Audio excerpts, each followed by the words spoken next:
Hi friends, అందరికి నమస్కారం. నేను మీ భరత్.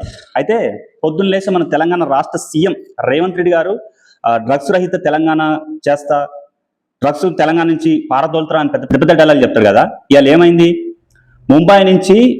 ముంబై పోలీసులు వచ్చి తెలంగాణలో ఒక డ్రగ్స్ ముఠాను అరెస్ట్ చేసి 35,000 లీటర్ల కెమికల్స్ ను స్వాధీనం చేసుకొని పట్టుకున్నదాకా మన తెలంగాణ పోలీసులు తెలవకపోయి, మన తెలంగాణ రేవంత్ రెడ్డి సీఎంకు తెలవకపోయి. ఇక మనకు పరువు ఎక్కడుంది? ఇది నీ నిఘా వైఫల్యం కాదా రేవంత్ రెడ్డి గారు? ఏం చేస్తున్నట్టు నిఘా వ్యవస్థ? గాడిద పనులు తొంతున్నారా నిఘా వ్యవస్థ? ముంబై పోలీసులు గత నెల రోజులుగా సీక్రెట్ ఆపరేషన్ చేసి అదే కంపెనీలో పనిచేస్తూ వాళ్ళు చేస్తున్న దందాన్ని గుట్టురట్టు చేశారు.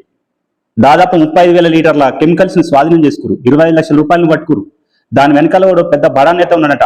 మరి ఆ బడా నేతకు నీకేమైనా సంబంధాలు ఉన్నాయా? మరి ఇంకా నీ మీద విచారణ చేయాల్సిన అవసరం ఉంది ముంబై పోలీసులు. మన నిఘా వ్యవస్థ ఏం చేస్తుంది? వీటి మీద దృష్టి పెట్టదు.